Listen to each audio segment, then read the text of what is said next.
Dr. Esselman of the U.S. has been studying the Belize water systems extensively for more than a decade, and he has now completed a doctorate that included a 3-year study program on inland fishes. Today, Esselman disclosed to members of PAC, the Fisheries Department, and the Audubon Society the findings of his research. Belize has 126 different species of fish found in various areas. Esselman focused his research on the African tilapia as an invasive species that in the past 2 decades is being harvested for local consumption and export. According to the research, there are positive and negative effects to the infiltration of the tilapia. There's good and bad, and the tilapia is a similar species to some of the native Belize species like the crana, like the tuba, like the bay snook. It seems that some of those species are doing very well with tilapia. Bay snook in particular seems to have plenty of food when their babies are around. But the crana, fishermen have been telling me, might be in more trouble because they're very similar to tilapia, and so you might expect them to compete with tilapia. So tilapia is not a catastrophic fish. It has fisheries potential. It has also the potential to change the fundamental nature of the aquatic environment. My recommendations are motivated simply from the observation that in other places tilapia have caused problems, and that to let them become too successful in all locations might actually cause problems here in Belize as well. So specifically, my recommendations are to take advantage of tilapia. Take advantage of the natural tilapia that are in the systems.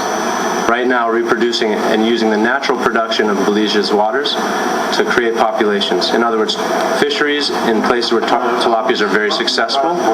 I think it's beneficial to target those fisheries as specifically as possible on tilapias to give the native species a break. I also believe that tilapias benefit from disturbed conditions.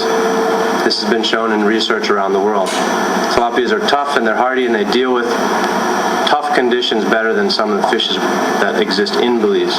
Our job here at the Fisheries Department is obviously twofold in this regard. A part of what we do is to, in effect, lay down the management measures that in large measure relates to the articulation of laws and the enforcement of those laws. That's one subset of that which we do for communities.